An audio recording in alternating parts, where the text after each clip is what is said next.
Hey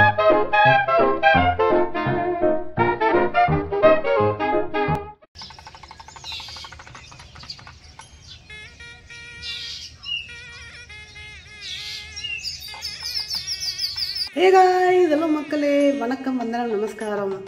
எல்லாரும் எப்படி இருக்கு? இன்னைக்கு நம்ம என்ன ரெசிபி பார்க்க போறோம் அப்படினு கேட்டேன்னா, ஒரு சிம்பிளான ஒரு தக்காளி சட்னி. தோசை, இட்லி, சப்பாத்தி எதுக்கு வேணா தொட்டுக்கலாம். சோ அத நம்ம பார்க்கலாமா? அதுக்கு தேவையான பொருள் ஒரு 8 தக்காளி எடுத்துட்டேன். கொஞ்சம் இதெல்லாம் நம்ம பச்சையா அரைக்க போறோம்.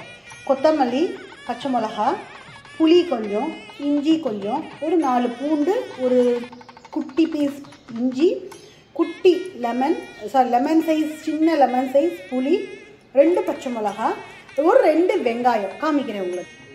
பாருங்க, தக்காளியும் கட் பண்ணிட்டாச்சு, 2 வெங்காயம் கட் பண்ணிட்டாச்சு, கொத்தமல்லி, பூண்டு, இஞ்சி, புளி, 2 மிளகு, மிளகா, இதெல்லாம் நம்ம கொஞ்சம் ரொம்ப நைஸாக அரைக்க வேண்டாம்.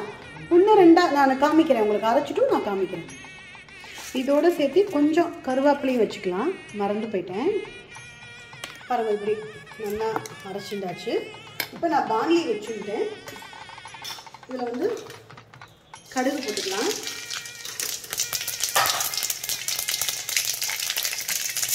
உளுத்தம்பருப்பு, வரமிளகா, கருவேப்பிலை, கொஞ்சமாக மஞ்சப்பொடி, இதுக்கு காஷ்மீரி சில்லி போட்டுக்க போகிறேன். இன்னும் கொஞ்சம் கலர் கொடுக்கும். நான் அரைக்கும் போதே சால்ட் போட்டுட்டேன், கல்லுப்பு போட்டுட்டேன். இதில் கொஞ்சமாக ஒரு தண்ணி ஊற்றிக்கலாம்.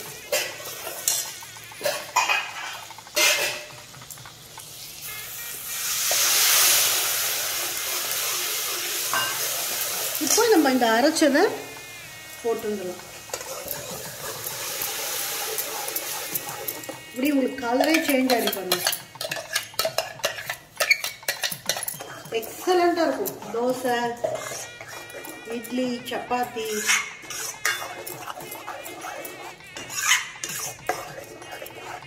நல்லா மிக்ஸ் பண்ணிக்கோங்க. இப்போ இந்த சமயத்தில் நீங்கள் சால்ட் வேணா போட்டுடலாம். நான் கல்லுப்பு போட்டு அரைச்சுட்டேன்.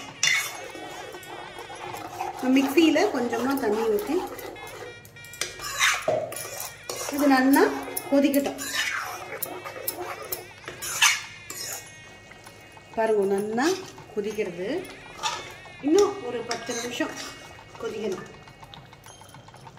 நான் மூடி போட்டு மூடி வச்சுட்டு நல்லா கொதிக்கட்டும், காமிக்கிறேன். பாருங்க, ஜோரா எண்ணெய் பிரிஞ்சு நல்லா இருக்கு, சூப்பராக இருக்கு தக்காளி சட்னி. இப்போ நம்ம லேவிஷாக கொத்தமல்லி போடலாம்.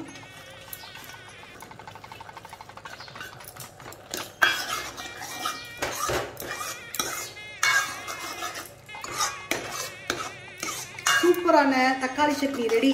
நீங்கள் இது தோசை, சப்பாத்தி, இட்லி எல்லாத்துக்குமே தொட்டுக்கலாம். ஏன் நீங்கள் ஆலு போண்டா, அந்த ஆலு இதெல்லாம் பண்ணி போண்டா பண்ணி அதுக்கு கூட நீங்கள் தொட்டுக்கலாம். ஸோ போஜனம் சேனலை like, share, comment, click the bell icon. Thank you guys, thank you so much.